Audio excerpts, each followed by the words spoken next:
If someone asks you what's the first thing that comes to mind when you think of batteries, chances are you're probably thinking of the Energizer Bunny. Why? Because since the launch of the Energizer brand in the late 1980s, the Energizer Bunny has been part of our lives through clever marketing and advertising campaigns, building, maintaining, and selling the Energizer brand to people all over the world. In fact, Advertising Age ranked the Energizer Bunny number 5 in its top 10 ad icons of the 20th century. Energizer realizes that success means more than just having a great product. In order to continue to grow a brand for long-term success, you need to have great marketing. Energizer was actually founded in the late 1800s as the National Carbon Company, and it was founded by two inventors, the inventor of the dry cell battery and the inventor of the flashlight. We invented the first alkaline battery and commercialized it. We invented the first lithium battery. We invented the watch battery, so from the mid-1950s, it was the first time people were allowed to stop winding their watches and they could rely on another means. That accelerated a tremendous amount of growth. And we're really proud of the innovation that has come from this company over the years. A lot of people think marketing is the same as advertising or selling, but there's a lot more to it. For a company like Energizer, marketing involves creating new products under its Energizer brand, deciding what price to sell them at, and promoting them and distributing them to customers all over the world. Marketing is changing dramatically and has been for the past several years. While there's a lot of the executional elements like advertising and like the product development that we have to do, the real magic of marketing is understanding consumer needs, understanding how they use your products, and being able to capitalize on their needs and address them better than anybody else. In the United States, the field of marketing has evolved over the decades into 4 eras.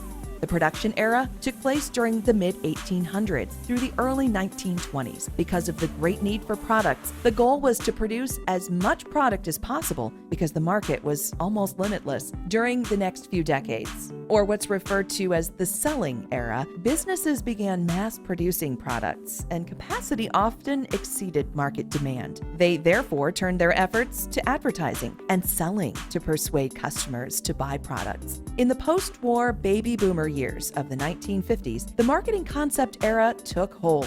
It had 3 parts: a customer orientation, which involved finding out what consumers want and providing it for them; a service orientation, to ensure everyone in the company was dedicated to customer service; and a profit orientation, which focused on producing only products that would earn the most profits. In the early 1990s and through today, marketing evolved into the customer relationship era, which focused on learning as much as possible about the customer and doing everything possible to satisfy or exceed their expectations. Today, the use of the internet and social networks to gather information from customers has become an important part of this mix. Over the last few years, we've really diversified our marketing plan across a variety of mediums.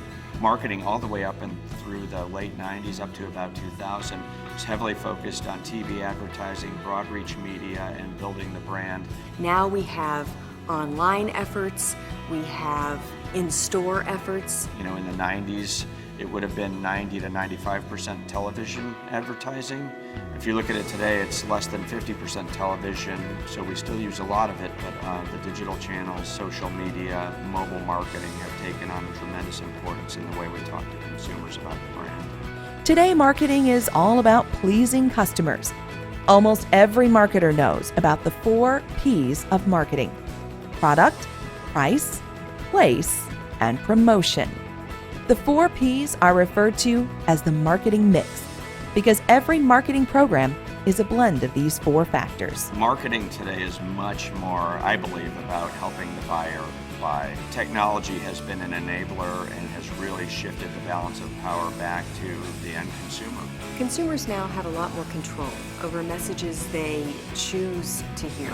And that's a little bit different from a few years ago when retail was the primary way that consumers purchase products. Now they can do it in multitudes of ways. And they can quickly find out which brands and products best meet their needs and which ones best align with their ambitions and feel like something that they want to form a relationship with. It's important for Energizer to build relationships with consumers. It's not just about selling products, but it's about initiating a conversation with them. And through the use of the Energizer Bunny, that's how we've done that. We've built a relationship that scopes well beyond the product set that carry the brand name. And that relationship we've formed is really the basis of what makes us different from our core competitors. So it's well beyond the products, it's really the brand relationship that makes Energizer unique and different. The marketing process includes such activities as finding new opportunities, conducting market research, identifying target markets, designing a product to meet the needs you discovered during market research, conducting product testing, developing brand names and packaging, setting price, selecting a distribution system, developing a promotional program, and building relationships with customers. All of our brand managers have to focus on the 4 Ps. First and foremost, having the product that meets consumers' needs. They've got to think about how it's priced in the market. The pricing is critical to whether it's going to be successful and whether it's going to be of value to consumers or not. We do many pricing sensitivity studies to understand the different dynamics associated with our product portfolio and how raising one price and identifying the appropriate price gap can really impact our business in a positive way. Distribution channels are of critical importance to us and how we deliver it to consumers. And our category, like many, is highly promoted, and that's a way you talk to consumers about the brand in a different way and form relationships. So our brand plans, our brand managers are rooted, what we do is rooted in the 4 Ps and how we look at our products and our business. So much about marketing has to do with making the right decisions at every step. Sometimes marketers conduct marketing research or the analysis of markets and consumers to collect information that aids them in making the right decisions. We utilize a lot of research along the way in developing products that get to market, starting all the way with qualitative focus groups. We tend to use focus groups as a means of primary research early in the product development process and early in our process when we're looking at different types of retail executions for the category or for promotions. From a secondary research standpoint, we rely tremendously on syndicated data and a lot of research that we do internally, consumer usage in the house and where they bought products and how they bought them, how often they buy them, how much they buy at a time, and all of that comes through our secondary data sources. Making the right decisions isn't as easy as it sounds. In addition to the 4 Ps, there are a lot of other environmental factors that play a part in the overall marketing environment. Global, technological, socio-cultural, competitive, and economic factors also play a role in the success of a new product. We constantly look at the external environment and we focus on those factors that are going to have a big influence on our industry, our business, our brand. Technology is huge for us. Nobody buys batteries just to have batteries. They buy them to use in an electronic device, something that's important to them. So any changes in those devices and the technology in those devices is of significant importance to us and can have a really big impact on our business. Energizer has a wide variety of products and services, and they know that some customers are more likely to buy certain products or services than others. Their target market is segmented, and thus their marketing efforts must also be segmented to appeal to different groups whose members have similar characteristics such as geographic location, age, gender, income, or a host of many other characteristics which can be used to divide a target market into smaller units.